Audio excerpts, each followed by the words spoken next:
So, dear students, let's start springs in parallel. In last lecture, we have studied springs in series और अब springs in parallel. When I say springs parallel में है, इसका meaning ये हुआ कि one end of spring fix है और दूसरा मास पे कनेक्ट है. यहाँ पे भी वन एंड फिक्स है और दूसरा मास पे कनेक्ट है, तो वी कैन से कि ये पैरेलल पोजीशन है. अच्छा, ये और ये पोजीशन सेम है, कैसे मालूम पड़ेगा आपको? यू कैन सी कि देखो ये साइड के अंदर ये जो वन स्प्रिंग है उसका एक एंड फिक्स है और दूसरा मास को, और दूसरे के अंदर एक एंड फिक्स है और दूसरा मास को कनेक्ट है, तो ये वाला पोजीशन और ये वाला पोजीशन सेम है. इन दोनों में इतना ही फर्क पड़ेगा कि जब ये सपोज इनिशियली दोनों का एक्सटेंशन 0 है और दोनों का एक्सटेंशन साथ में ही बढ़ेगा. इसमें इतना ही है कि जब इसका सपोज जितना ये कॉम्प्रेस होगा उतना ये एक्सटेंड होगा, मतलब एक एक्सटेंड होगा तो दूसरा कॉम्प्रेस होगा, लेकिन जितना एक्सटेंशन इसका होगा उतना ही कॉम्प्रेशन इसका होगा. तो इसमें और इसमें केवल इतना ही फर्क दिखेगा आपको कि यहाँ पे जब ये मास ऊपर जाएगा तो ये वाला कॉम्प्रेस हो जाएगा और ये वाला एक्सटेंड हो जाएगा, और जब ये मास नीचे आएगा तो ये वाला एक्सटेंड होगा और ये वाला कॉम्प्रेस होगा. सो इन दोनों में बस इतना ही फर्क है कि यहाँ पे दोनों साथ में कॉम्प्रेस होंगे या दोनों साथ में स्ट्रेच होंगे, लेकिन सेम अमाउंट पे होंगे.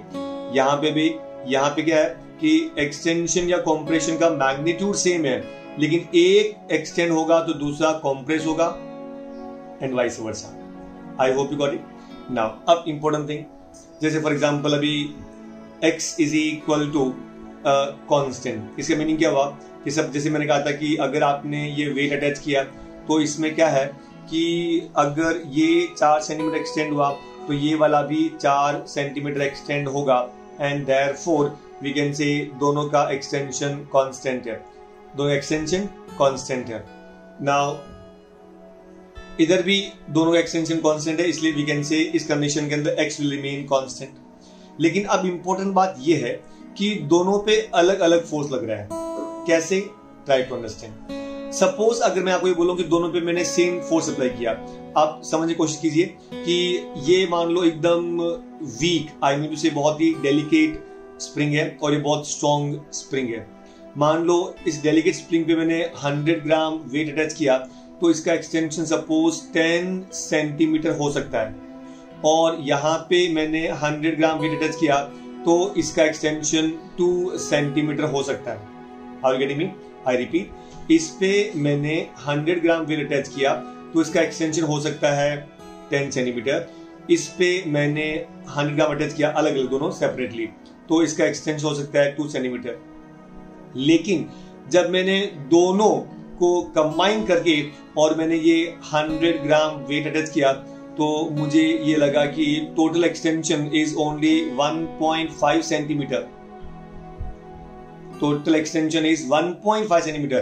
कहने मतलब ये हुआ कि इस पे अगर पूरा 100 होता था तो 2 सेंटीमीटर होता था और ये 10 होता था, लेकिन दोनों मिलके मैंने ऑब्जर्व किया कि 1.5 है. इसका मतलब क्या हुआ? इस पे पूरा 100 ग्राम अटैच नहीं हुआ है, क्योंकि पूरा 100 ग्राम अटैच होता तो ऑब्वियसली इसका एक्सटेंशन उतना होता था. कहने मतलब ये हुआ कि दोनों पे फोर्सेज है वो अलग अलग है. एक चीज क्लियर हो गया? तो remember, force is different. So total force will be equal to force attached to this spring plus force attached to this spring. Hence we can say F is equal to F1 plus F2.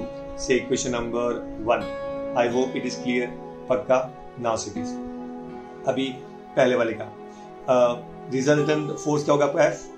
अच्छा, इन दोनों का resultant को हम नाम देंगे Kp. So since F equal to Kx, mathematically SHM is expressed as F equal to Kx, F equal to Kx, and F is equal to Kp into x. I hope you got it. Now पहले वाले में F1 is equal to K1 into x.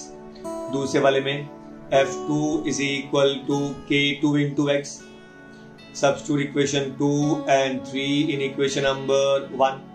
Substitute 2 and 3, ये वाले दोनों आप इसमें equation रखो, 2, 3 and 4 in equation number 1. तो f kp into x, kp into x equal to f1. What is f1? k1 into x plus f2. What is f2? k2 into x. तो आपने इसमें इक्वेशन 1 में 2, 3 and 4 को substitute कर दिया, तो हमने लिखा फ्रॉम इक्वेशंस 1, 2, 3 and 4. अब इन दोनों में x कॉमन आएगा, ये x आप कॉमन लेके इस x के साथ में आप कैंसिल कर सकते हैं. So can we write kp is equal to k1 plus k2. kp is equal to k1 plus k2. I hope you got it. पक्का. So remember कि when the springs are connected in parallel, when springs are connected in parallel, then resultant spring constant will be equal to sum of individual springs constant. I repeat, when the springs are connected in parallel, then resultant spring constant is equal to sum of spring constant of individual springs. Actually यहाँ पर example दिया था कि जैसे हमने 9-10 में पढ़ा था, how registers are connected in parallel. If one end of register is connected to point A, if one end of all registers are connected to one common point, other ends are connected to other common points, then they are said to be in parallel. अगर कोई भी सभी registers के एक and एक जगह पे connect करेंगे, दूसरे एंड दूसरी जगह पे कनेक्ट करेंगे कॉमन पॉइंट पे, तो वो पैरेलल में होंगे. सिमिलरली यहाँ पे भी ये पैरेलल में क्यों है? क्योंकि one end of all springs are to one point, other ends are connected to other point, hence we can say that springs are in parallel. I hope you got it. Pakka. Now see this. Second, abhi what is reference circle method? याद करो हमने पहले भी discuss किया था कि जो circular motion है और SHM है वो आपस में एक दूसरे के रिलेटेड है. रीजन क्या है कि दोनों का टाइम पीरियड सेम रहता है, इसलिए दोनों का पीरियडिक टाइम सेम है एंड देयरफॉर एंगुलर फ्रीक्वेंसी भी सेम रहेगा. एक एग्जांपल लेते हैं कि मान लो एक रॉड है, ये जो रॉड है ये इसका सेंटर है और वन एंड ऑफ रॉड को आपको घुमाने का है. इस देखिए, ट्राई टू अंडरस्टैंड. ये एक रॉड है और ये जो रॉड है ये इसको आपको ऐसा घुमाना है. और अभी आपको क्या करेंगे, जैसे यहाँ से लाइट फॉल करेंगे तो इस रॉड का इस पर्टिकुलर वाई एक्सिस पे शैडो गिरेगा. इस देख लिए, तो आपको ये जो शैडो गिरेंगे ना, मतलब एक्चुअली ये हो गया यहाँ का परपेंडिकुलर ड्रॉन. तो the perpendicular drawn on this from this point on this y axis is called as projection. याद रखिए कि ये हो गया आपका शैडो, या उसको ऑल्सो प्रोजेक्शन बोल सकते हैं. तो यहाँ से भी लाइट है और ये सभी लाइट है, तो जब यहाँ से घूमेगा तो ये वाला लाइट का शेडो देखेंगे, और जब ये साइड में घूमेगा तो ये लाइट जाएगा तो इसका शेडो ये तरफ देखेंगे. वापस देखिए, ये आपका रॉड है एंड दिस इसका सेंटर है और वो ऐसा घूम रहा है. तो जब ये जैसे ये रॉड यहाँ पर आएगा तो यू कैन सी दैट इसका शेडो यहाँ पे गिरेगा. तो यहाँ से ये हो गया आपका perpendicular and therefore this is called as shadow, also named as projection. एक बात याद रखिए, the perpendicular drawn on the diameter is called as projection. I hope you got it. और जब ये एग्जैक्टली ये पॉइंट पे आएगा तो इसका प्रोजेक्शन भी उतना ही रहेगा. अब ये वापस से घूमते हुए आएगा, कंप्लीटली ऐसे घूमेगा. जैसे ये रॉड यहाँ पर आएगा, इस लाइट की वजह से यहाँ पे आपको शेडो मिलेगा. तो कहने मतलब ये हुआ कि अगर आप देखो कि जब ये रॉड यहाँ पर है तो शेडो यहाँ पर है, और जब ये रॉड ऐसे घूमेगा तो शेडो यहाँ पर आएगा. It is like this one. ये वापस लुक एट दिस वन, ऐसा. जैसे ये वापस देखिए, ये आपका सर्कल है और ये इसका शेडो है, तो ये ऐसे घूमेगा. वापस देखिए, मतलब कैसे हुआ कि जैसे for example when this circle completes one uniform circular motion, then this shadow also completes one SHM. Are you getting me? वापस देखिए, जब मान लो रॉड यहाँ पे था तो उसका शेडो यहाँ पे रहेगा, जब रॉड यहाँ पे जाएगा शेडो यहाँ पे जाएगा, रॉड यहाँ पे शेडो यहाँ पे. So I mean to say here कि in this way we can observe that जैसे यहाँ पे गया देन ये यहाँ पे मिलेगा और यहाँ पे गया, उसके बाद में सर्कल से घूमते रहेगा और ये वापस से चलता रहेगा, वापस यहाँ पे मिलेंगे और ये वापस घूमता रहेगा. तो can you see like this one. You can see एक और एग्जांपल है, जैसे आपने रेल के इंजन की जो आगे व्हील देखते रहे, एक व्हील रहता है और व्हील पे आगे शाफ्ट रहता है, तो व्हील ऐसे घूमता है and shaft keep on moving like in the horizontal direction only. तो कहने का मतलब ये हुआ कि जब ये circle completes 1 UCM then the particle complete 1 SHM। तो हम लोग बाद में डिफाइन भी करेंगे कि this SHM can also be defined as projection of a particle, एक particle which is performing uniform circular motion, उसका जो projection है that perform linear simple harmonic motion, hence linear SHM can also be defined as, ये second definition है, पहले already हमने prove किया था और हमने पढ़ा भी था। अब ये सेकंड स्टेटमेंट है। क्या स्टेटमेंट है कि linear SHM is also defined as the projection of a particle performing uniform circular motion. जो particle uniform circular motion perform कर रहा है उसका जो प्रोजेक्शन है, फिर projection perform linear simple harmonic motion. एक पार्टिकल से घूम रहा है और दूसरा पार्टिकल से चल रहा है, सो कैन वी से कि एक पार्टिकल यूनिफॉर्म सर्कुलर मोशन कर रहा है और दूसरा पार्टिकल लीनियर सर्कुलर मोशन कर रहा है। याद रखिए, जब ये particle complete 1 uniform circular motion, then this particle also complete 1 simple harmonic motion. Therefore दोनों का टाइम सेम है, देयरफॉर दोनों का एंगुलर फ्रीक्वेंसी सेम है।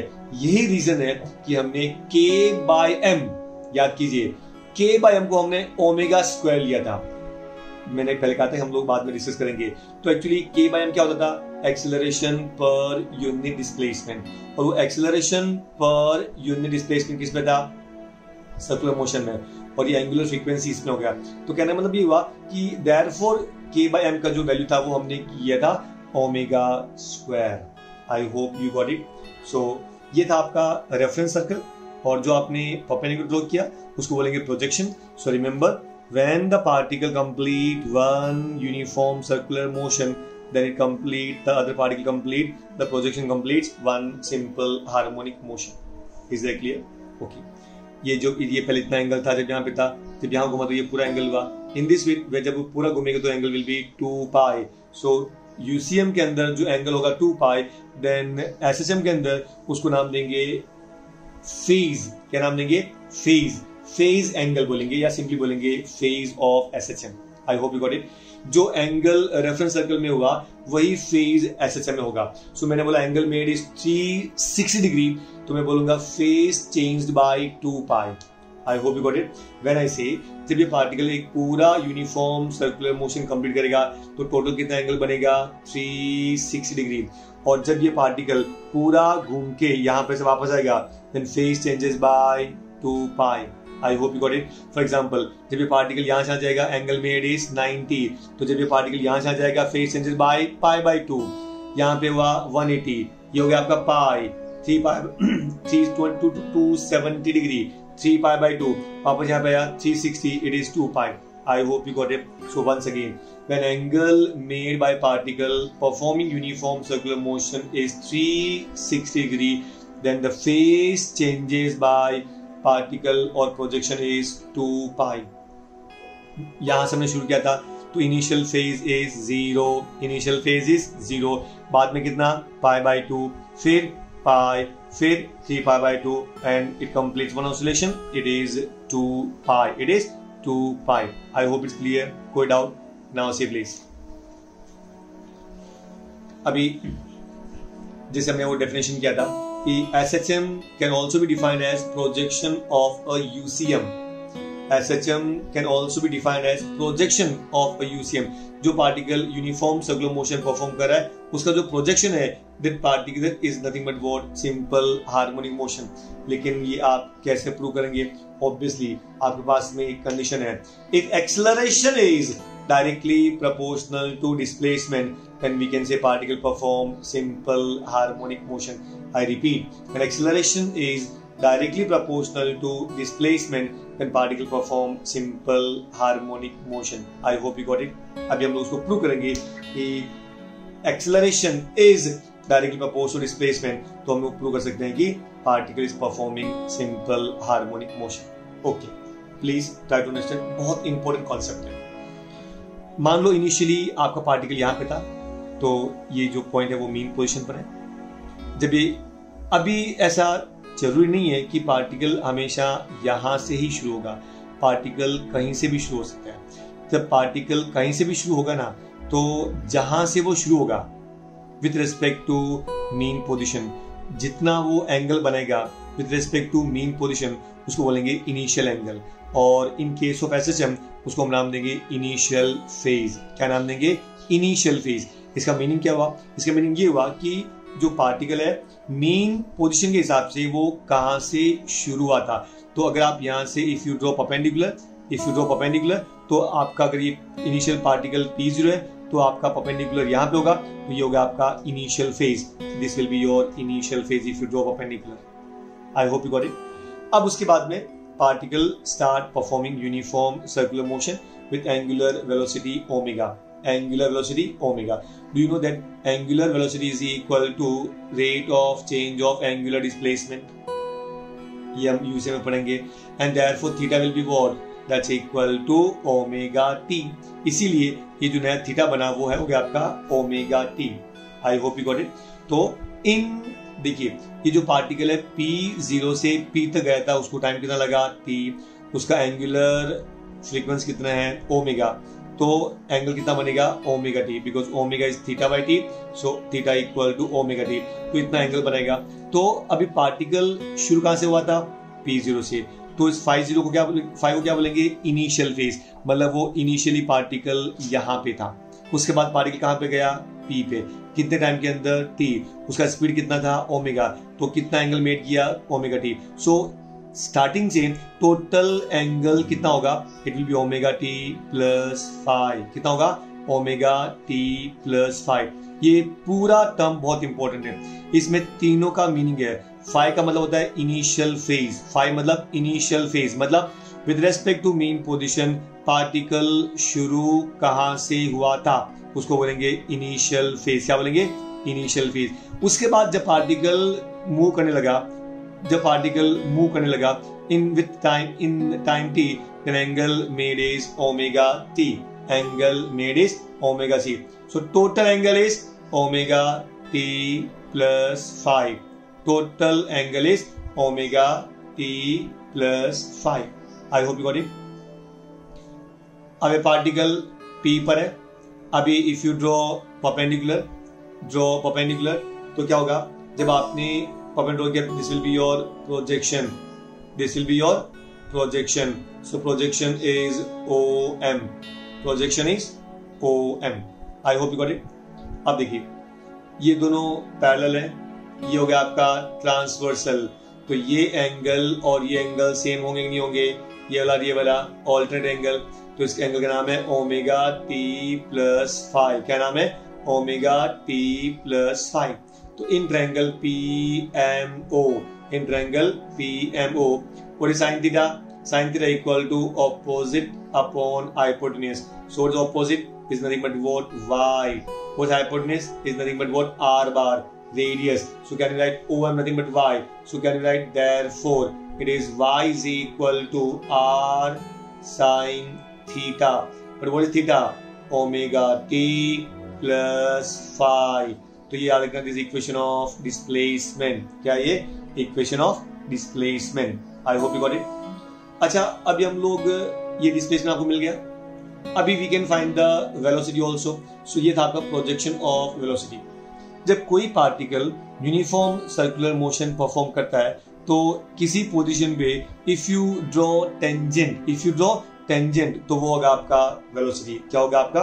Velocity. So tangent drawn at any point performing uniform circular motion is called as velocity. तो ये था आपका वेलोसिटी। Is that clear? वैसे आपको मालूम होना चाहिए कि v bar is equal to r omega bar, मतलब omega bar cos r bar. खाली इतना याद रखो, v इतना याद रखिए, v equal to r omega, ये हम लोग बाद में प्रूव भी करेंगे। ये पॉइंट था। अभी इसके पैरेलल में हमने ये ड्रॉ कर दिस डिस्प्लेसमेंट। अब हमने क्या किया? इसका we have drawn a parallelogram. Is that clear? ये वी बार है, हमने इसके पैरेलल में एक वेक्टर ड्रॉ किया तो ये भी वी बार होगा। आई रिपीट, अगर आप कोई भी एक वेक्टर के पैरेलल में उतना ही मैग्नीट्यूड का वेक्टर ड्रॉ करेंगे then they are called as equal vectors. They are called as equal vectors. So we can say इसका नाम v bar है तो इसका नाम भी v bar होगा. I hope you got it. अभी ये जो v bar है इसको हम दो पार्ट में रिजॉल्व करेंगे, along the y axis and along the x axis. I hope you got it. तो ये along x axis ये वाला था, मतलब ये वाला, और ये along y axis था.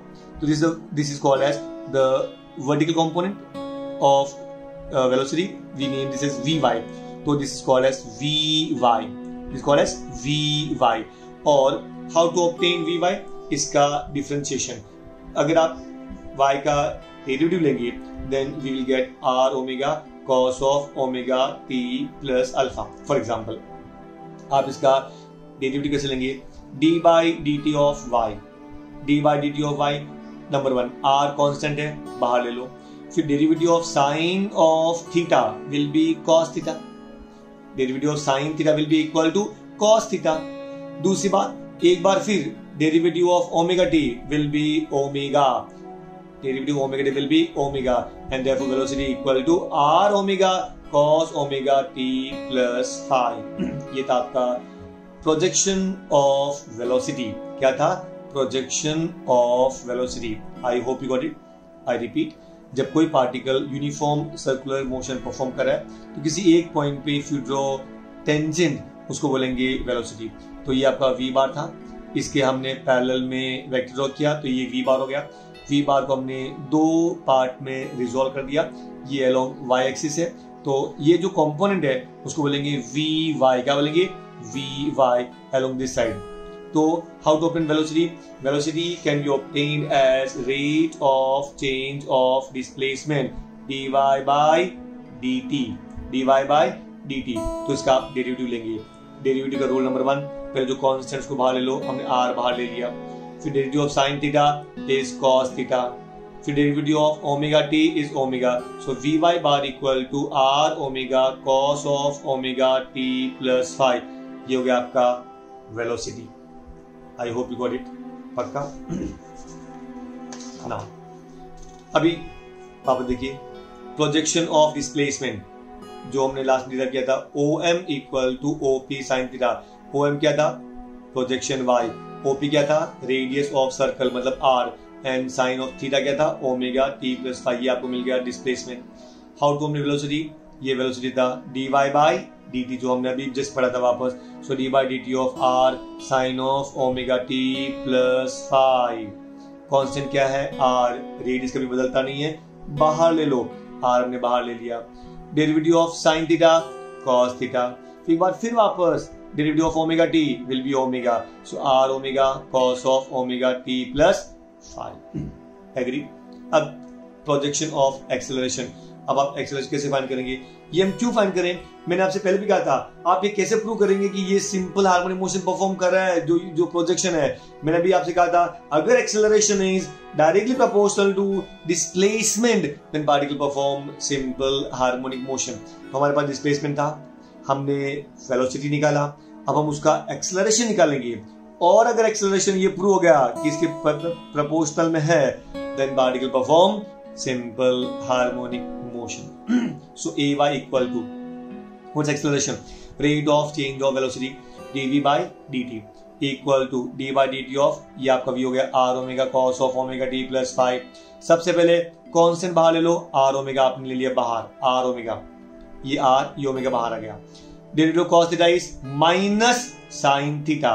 ये आपने माइनस ले लिया, ये हो गया आपका साइन थीटा. एक बार फिर derivative of omega t is omega. तो omega into omega, omega square. I hope you got it. ay is equal to minus r omega square sine of omega t plus phi. Agree? तो अब ध्यान दीजिए, ये y क्या होता है? r sine of omega t plus phi. ये r होता है. तो देखो यहां से आप r ले लो, ये r ले लिया आपने, और ये वाला हो गया आपका sine omega t plus phi. ये सब मिलकर हो गया आपका y. पीछे क्या बचा? Minus omega square. So minus omega square into y. तो ये आपका एक्सेलरेशन. लेकिन ओमेगा स्क्वायर क्या है? Constant. Therefore can be say acceleration is directly proportional to displacement. Hence we can say particle perform simple harmonic motion. I hope you got it. So we can say अगर acceleration is directly proportional to displacement, particle perform simple harmonic motion. तो ये आपको एक और नया definition मिला कि एक पार्टिकल है जो यूनिफॉर्म सर्कुलर मोशन परफॉर्म कर रहा है, उसका जो प्रोजेक्शन है वो सिंपल हार्मोनिक मोशन परफॉर्म कर रहा है। I hope you got it. पक्का?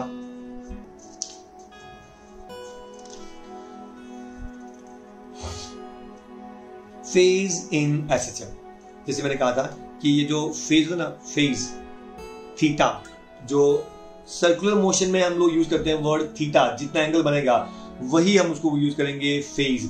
अब जैसे मान लो फॉर एग्जांपल ये आपका ये पूरा बड़ा सर्कल है, याद करो, और यहाँ से वो एक रॉड था और वो ऐसा जा रहा था, तो जब ये रॉड था ये इसका मेन पोजीशन है, जब ये रॉड यहाँ से गया था ये प्रोजेक्शन हुआ, यहाँ पे गया ये प्रोजेक्शन हुआ, यहाँ पर आया ये हो गया आपका ए। तो कहने का मतलब ये हुआ O is the mean position, O is the mean position. जब ये पार्टिकल यहाँ से यहाँ तक जाएगा तो एंगल कितना हो गया theta, I am sorry 90 degree, तो फेज कितना हो गया π/2। आपको समझा? यहाँ से यहाँ तक कितना फेज हो गया π/2। वापस जब यहाँ और गया तो और π/2 ऐड हो गया, तो π/2 प्लस π/2 इट इज पाई, तो ये देखो ये हो गया आपका पाई। फिर और π/2 ऐड कर दो तो कितना हो गया 3π/2। इसका मतलब क्या हुआ, जब पार्टिकल मीन पोजीशन पर है तो इनिशियल फेज इज 0। जब पार्टिकल एक्सट्रीम पोजीशन है, जब पार्टिकल एक्सट्रीम पोजीशन पर है तो इसका phase can be π/2 and can be 3π/2। मतलब दूसरे वैल्यूज भी हो सकते हैं और भी आगे आपको मिलेंगे, बट स्टार्टिंग में ही सबसे पहला अगर पॉजिटिव एक्सट्रीमिटी है तो π/2, नेगेटिव एक्सट्रीमिटी है तो 3π/2। I hope you got it. और एवरी मोमेंट आपको π/2 ऐड करना है, आपको हर एक एम्पलीट्यूड पे आपको π/2 ऐड करना है। वापस देखिए, इनिशियल जब पार्टिकल मीन पोजीशन पर है तो फेज कितना 0, यहां से यहां तक फेज कितना हो गया π/2, यहां पे कितना हो गया पाई, यहाँ पे कितना हो गया 3π/2, वापस कितना हो गया 2π। 2π का मतलब क्या हुआ, particle has completed one oscillation और वापस अपनी मीन जगह पे आ गया। तो अगर पार्टिकल मीन जगह पर है तो उसका फेज कैन बी 0, 2π, 4π, 6π, प्रोवाइडेड वो राइट साइड में मूव करें। लेकिन अगर मीन पोजीशन पर है और लेफ्ट की तरफ जा रहे हैं तो this can be pi, this can be 3π, this can be 5π। I hope you got it. So phase at mean position can be 0π, 2π, 3π, 4π, 5π, 6π and so on। उसमें से भी अगर राइट साइड में जा रहा है तो इनिशियल फेज कैन बी 0, 2π, 4π, 6π, और लेफ्ट में जा रहा है तो कैन बी π, 3π, 5π, 7π। आपको समझा? अगर पार्टिकल पॉजिटिव एक्सट्रीमिटी पर है तो उसका फेज क्या हो सकता है π/2, 5π/2, 9π/2, 13π/2। अगर पार्टिकल नेगेटिव एक्सट्रीमिटी पर है तो उसका फेज क्या हो सकता है 3π/2, 5π/2, 7π/2 and so on. I hope you got it. उसको बोलते हैं फेज ऑफ एसएचएम। अच्छा, फेज में टोटल 3 पार्ट है, ओमेगा, टी एंड फाई। ये ओमेगा टी टाइम के साथ में एंगल बदलेगा और ये होता है आपका इनिशियल फेज। ये होता है इनिशियल फेज। फॉर एग्जाम्पल मैं आपको एक क्वेश्चन पूछता हूं, ये आपका घर है और ये आपकी कॉलेज है, उनके बीच का डिस्टेंस 100 मीटर है, उनके बीच का डिस्टेंस 100 मीटर है। माय क्वेश्चन इज कि एक आदमी है, उस आदमी का घर ये है और उस आदमी कॉलेज ये है और उनके बीच की दूरी है वो 100 मीटर है। अच्छा, आदमी की जो स्पीड है वो 10 मीटर पर सेकंड है, मतलब एक सेकंड में वो 10 मीटर ही कवर करेगा। याद रखिए, एक सेकंड में वो 10 मीटर ही कवर करेगा, उससे न तो उसका स्पीड बढ़ सकता है न कम होगा। ये कंफर्म होने इस कंडीशन में लिख दिया है। Is it clear? Now my question is, वो आदमी 6 सेकंड के बाद में मुझे कॉलेज में दिखता है। आई रिपीट, वो आदमी 6 सेकंड में कॉलेज में मुझे दिखता है, ये कैसे पॉसिबल है? आई रिपीट, आदमी का घर ये है, आदमी की कॉलेज ये है, मतलब वो स्टूडेंट की, और दोनों के बीच का डिस्टेंस 100 मीटर है, इसका स्पीड है 10 मीटर पर सेकेंड और वो पर्सन मुझे 6 सेकंड के बाद में वो पर्सन मुझे कॉलेज में दिखता है। कैसे पॉसिबल है? उसकी स्पीड 10 मीटर पर सेकेंड ही है, नहीं बढ़ा सकता, नहीं कम कर सकता, दोनों का डिस्टेंस 100 मीटर ही है, लेकिन वो 6 सेकंड के बाद में मुझे वो कॉलेज में दिखता है। ये कैसे पॉसिबल है? ये पॉसिबल है। कैसे? कि वो आदमी अपने घर से रवाना नहीं हुआ, वो अपने दोस्त के घर से रवाना हुआ जो उसके घर से 40 मीटर की डिस्टेंस पर है। इसका मीनिंग क्या हुआ? वो ये कि एक्चुअली ये उसका इनिशियल पोजीशन है, लेकिन हमेशा जरूरी नहीं है कि वो पार्टिकल हमेशा घर से निकले, वो तो यहाँ से भी तो निकल सकता है। और जब यहाँ से रवाना हुआ, जब उसको हमने देखा तो वो यहाँ से रवाना हुआ, उस समय उसका डिस्टेंस था 40 मीटर एंड देयरफॉर यहाँ से डिस्टेंस रहेगा आपका 60 metre and therefore we can say वो आपको आदमी यहाँ पे मिलेगा। इसका मतलब क्या हुआ कि आदमी रवाना कहाँ हुआ, वो भी एक बहुत इंपॉर्टेंट पॉइंट है, उसको बोलते हैं इनिशियल फेज।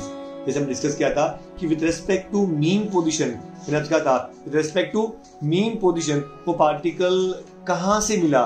देखो ये आपका मीन पोजीशन था, वो यहां से रवाना हुआ कब? When time t equal to 0। When time t equal to 0 मुझे पार्टिकल यहां पे मिला था, तो उसको हम क्या नाम देंगे? Initial phase. आई होप आपको समझा। उसके बाद में पार्टिकल मूव करना शुरू करता है in time t keep on moving along the circumference of circle, और जब आप इफ यू ड्रॉ परपेंडिकुलर तो ये आपको मिलेगा projection. I hope you got it. So ये आपको फेज समझ गया। जब पार्टिकल मीन पोजीशन पर है, initial phase can B 0, can be 2 पाई, 2 पाई, 3 पाई। अगर पॉजिटिव एक्सट्रीम पोजीशन पर है, it can be pi by 2, 5 pi by 2। अगर नेगेटिव एक्सट्रीम पोजीशन पर है, it can be 3 pi by 2, 7 pi by 2 and so on. लेकिन याद रखना कि जब वो यहां से यहां तक जाता है ना, तो हर समय phase changes by pi by 2। ये pi by 2 plus pi by 2 plus pi by 2 plus pi by 2, so total is 2 पाई। आपको समझा? वापस देखिए, यहां से शुरू हुआ ये पाई बाय 2, वापस आया तो पाई, यहाँ पे गया तो 3 पाई बाय 2, यहाँ पे गया तो 2 पाई, and hence in this way the phase keep on changing with time, keep on changing with time. So what do you mean by phase? It is a physical quantity which describes the position. ये जब आपको ये तीनों चीजें मालूम है तो exactly आपको ये मालूम चलेगा कि पार्टिकल कहां पर है। पार्टिकल यहां पर है, यहां पर है, यहां पर है, यहां पर है। We can find the position of particle at any instant. We can find the position of the particle at any instant. Also we can determine its direction कि वो पार्टिकल मीन की तरफ जा रहा है कि अभी जा रहा है, क्योंकि हर समय उसका फेज बदल रहा है। जब पार्टिकल यहाँ पे था तो जब इस तरफ जा रहा था, जब वापस यहाँ पर है अब इस तरफ जा रहा है। In this way we can find the state of oscillation. हम क्या फाइंड कर सकते हैं? State of oscillation. मतलब ये कि पार्टिकल कहां पर है और पार्टिकल कौन सी डायरेक्शन में जा रहा है। कभी भी, क्योंकि आपको टाइम भी मालूम है और आपको ये भी मालूम है कि वो शुरू कब हुआ था और वो कितने टाइम से चल रहा है, we can find everything of the particle. उसको बोलते हैं phase of SHM, also named as phase angle.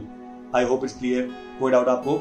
A physical quantity which describes the position and direction of motion of particle is called as phase of SHM. In short, it's a state of oscillation. मतलब कौन से state पर है, कौन से position पर है, उसको बोलेंगे phase of SHM. Denoted by theta, and theta equal to omega t plus phi. And what is phi? Initial phase. What is phi? Initial phase कि वो शुरू कहाँ से हुआ था। ओमेगा एंगुलर फ्रीक्वेंसी, उसका स्पीड कितना है मतलब मूव करने का, and t is the time, कितने टाइम के लिए वो मूव हुआ।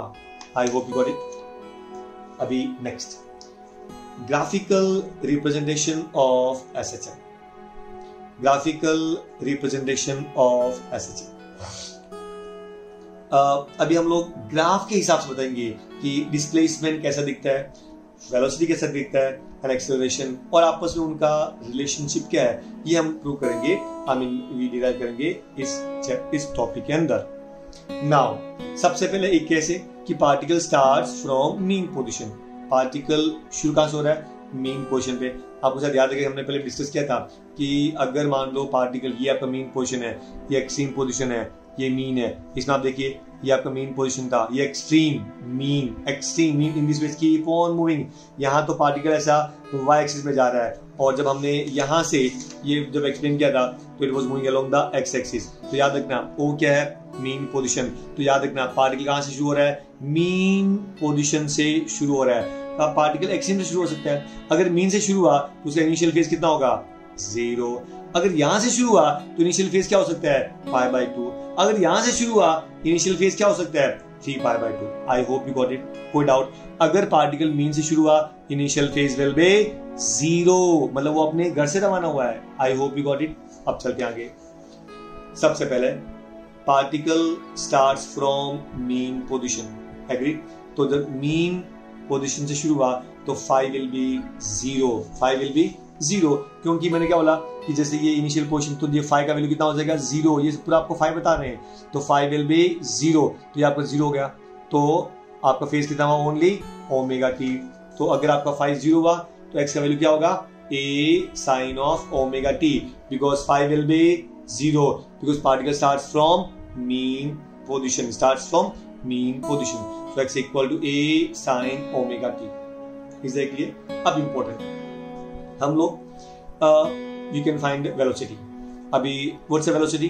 Velocity is defined as rate of change of displacement. What's a velocity? Rate of change of displacement. So v equal to dx by dt, v equal to dx by dt। तो v का value d by dt of x, x क्या था, a sin ω_t, x क्या था, a sin ω_t। I hope it clear now. अब important thing वो ये कि अब इसका आप डेरिवेटिव ले लो, तो a कांस्टेंट है, बाहर आ गया। Derivative of sin ω_t cos ω_t, एक बार फिर डेरिवेटिव ऑफ ω_t ओमेगा, तो v का वैल्यू क्या हो गया, a ओमेगा cos ω_t। वापस देखो हाउ टू टेक इस डेरिवेटिव, a कांस्टेंट है, बाहर ले लिया। Derivative of sin ω_t cos ω_t, फिर एक बार फिर डेरिवेटिव ऑफ ω_t ओमेगा, तो आपको v क्या मिल गया, a ओमेगा cos ω_t। क्या मिल गया, a ओमेगा cos ω_t। ये था आपका velocity. Let's find acceleration. What is acceleration? Please try to understand. Acceleration is defined as rate of change of velocity. So dv by dt. So dv by dt of v. v का value कितना, a omega cos ω_t। तो ये आपका लिखा a omega cos ω_t। अभी a सबसे पहले constant बाहर ले लो, तो ये a ओमेगा, ये तुमने बाहर ले लिया, a ओमेगा बाहर ले लिया। Derivative of cos ω_t minus sin ω_t, इसलिए माइनस आ गया। एक बार फिर डेरिवेटिव ऑफ ω_t ओमेगा, तो यहाँ पे ओमेगा हो गया, omega into omega, omega square, तो acceleration minus a omega square sin ω_t। एक बार एक्चुअली आपको ये फॉर्मूले डायरेक्टली भी याद रखना है। अगर x is a sin ω_t, क्योंकि particle starts from mean position, so 5 will be 0, so x will be a sin ω_t। v क्या हो जाएगा, a omega cos ω_t। Acceleration क्या हो जाएगा, minus a omega square sin ω_t। ये आपको तीनों याद रखना है। Is that clear? ओके। अब हम सबके वैल्यूज निकालेंगे। फॉर एग्जांपल अभी जैसे t है, तो ये जो टाइम है परफॉर्म यूनिफॉर्म सर्कुलर मोशन, तो जब ये कोई पार्टिकल यूनिफॉर्म सर्कुलर मोशन जब परफॉर्म करेगा ऐसा, तो जरा याद करो, ये आपका टाइम यहाँ हो गया होगा 0, ये हो गया आपका t/4, ये t/2, ये 3t/4, और ये पूरा टाइम t, तो इसको हमने 5 पार्ट में डिवाइड कर दिया। आई रिपीट, जब पार्टिकल शुरू होगा तो टाइम इज 0, यहाँ पे टाइम कितना होता है, t/4, t/2, 3t/4 एंड पूरा capital T। When it completes one oscillation then it is capital T, जो हमने ऑलरेडी डिस्कस किया है। I hope you got it. उसमें भी हमने ये वाला डिस्कस किया था। अभी अगर आपने t का वैल्यू 0 लिखा, तो ये t का वैल्यू 0, तो omega into 0 0, sin 0 0, so a into 0 0, so displacement will be 0. I hope you got it. I repeat, कैसे, अगर आपने लिखा टाइम t equal to 0, ठीक है, तो आप सब्स्टिट्यूट करेंगे ओमेगा t में, omega t, what's omega, 2 pi by capital T into small t is 0 into this 0, omega t will be 0, ये आपको ओमेगा t क्या हो गया, 0, sin 0 0, so x will be 0। तो when time t is 0, please try to understand कि जब आपका time t है वो 0 है, तो अगर आपका टाइम t 0 है, टाइम t क्या है 0, तो ओमेगा t क्या मिला आपको 0, एंड द डिस्प्लेसमेंट इज 0, ये आपका डिस्प्लेसमेंट है, दैट विल बी 0। कब, when time t equal to 0। Is that clear? अब आगे देखो, अगर टाइम t/4 है, टाइम क्या दिया t/4, क्योंकि t/4 है तो what's omega t, 2 pi by t into t/4, t cancel, 2 1s 2 twice, तो π/2 ये हो गया आपका π/2। तो कब when time is t/4 then omega t कितना हो गया आपका π/2। तो when time is t/4 omega t क्या हो गया आपका π/2। I hope you got it. अभी आपका डिस्प्लेसमेंट क्या होगा जरा चेक करो कि displacement when omega T is π/2, x is equal to a sin of π/2, sin π/2 is 1 into a, तो ये आपको मिल गया a। I hope you got it. अब चलते हैं व्हेन टाइम इज t/2, जब टाइम है आपका t/2 तो omega t will B 2 pi by t into t/2, T cancel, 2 cancel, पीछे क्या बचेगा पाई, तो याद रखना ओमेगा टी क्या हो गया पाई। तो when omega T is pi, sin pi 0, sin pi 0, 0 into a 0 and therefore displacement will be equal to 0. I hope you got it. तो याद रखना एक बार 0, फिर a, फिर 0, फिर माइनस a, फिर 0, फिर a, फिर 0, फिर माइनस a, मतलब आपको ऑल्टरनेट 0 मिलेगा, एक बार a, एक बार माइनस a, एक बार a, एक बार minus a. I hope you got it. पक्का। So in this way displacement will be expressed like this. कोई डाउट आपको?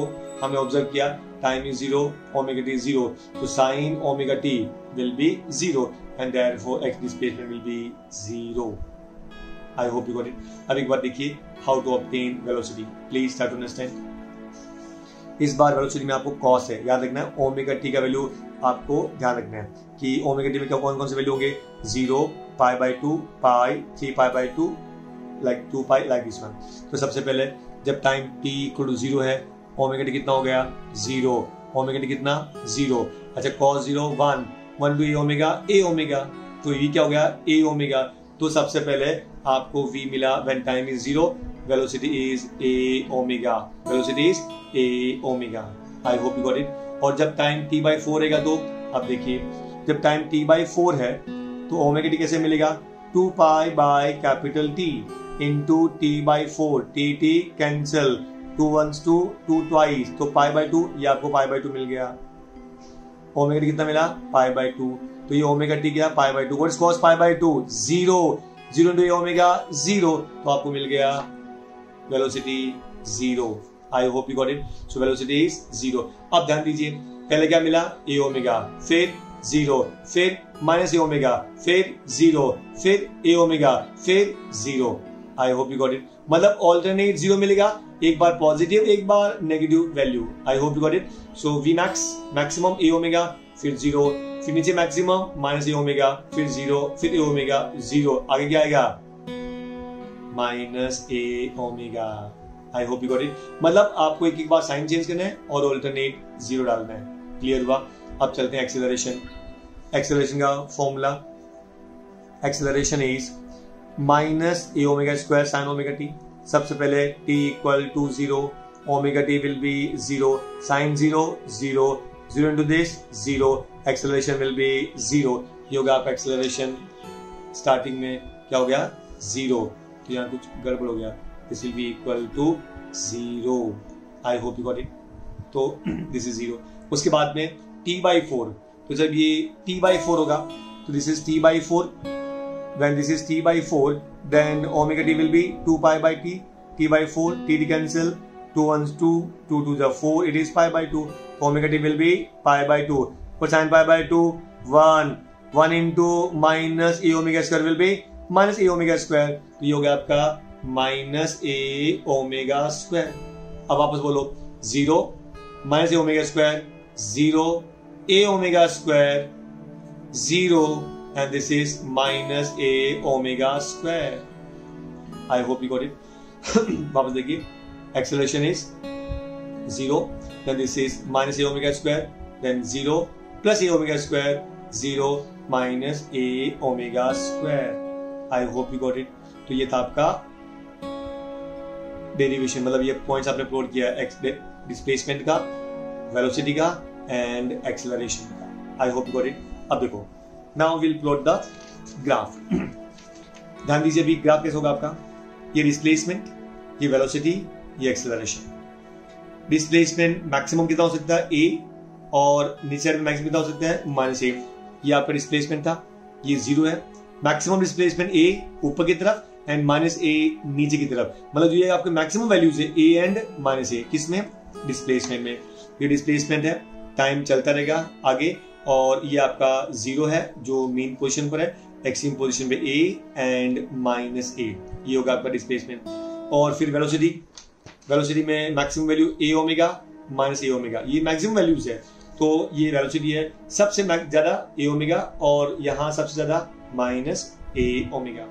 सिमिलर एक्सेलरेशन, ये 0, ये a ओमेगा स्क्वायर, ये -a omega square. I hope you got it.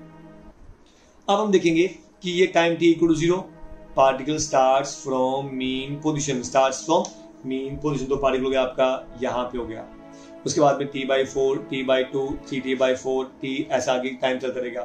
तो जब t/4 रहेगा तो डिस्प्लेसमेंट कितना रहेगा, आप देखिए, जब t/4 रहेगा तो डिस्प्लेसमेंट कितना रहेगा a, तो जब t/4 है तो डिस्प्लेसमेंट कहाँ आएगा a पे, तो ये जो डिस्प्लेसमेंट a है t/4 पे, इसको हम लोग, ये आपका पॉइंट हमने प्लॉट कर दिया। जब t/2 रहेगा तो देखो, जब t/2 रहेगा तो डिस्प्लेसमेंट इज 0, डिस्प्लेसमेंट इज 0। उसके बाद में जब 3t/4 रहेगा तो -a, तो ये होगा आपका -a, ये आपका -a, ये होगा आपका -a के बाद में 0, ये होगा आपका 0। तो मेरा कहने का मतलब ये है कि आपको alternate 0a 0 -a 0a 0 -a, ऐसे ये ग्राफ चलता रहेगा। आई होप यू गॉट इट। अब चलते हैं velocity. When time t equal to 0, what is the velocity? a omega. It is a omega. उसके बाद 0 याद रखना, a omega 0 -a omega 0. When time t equal to 0, v equal to a omega. Time t equal to 0, ये t equal to 0 है, it is a omega. a omega के बाद में 0, फिर -a omega. Can you see? This is -a omega. उसके बाद 0 plus a omega, फिर 0, फिर -a omega. In this way keep on moving। आपको समझा। अब चलते हैं एक्सेलरेशन। सबसे पहले when time t equal to 0, तो एक्सेलरेशन क्या होगा,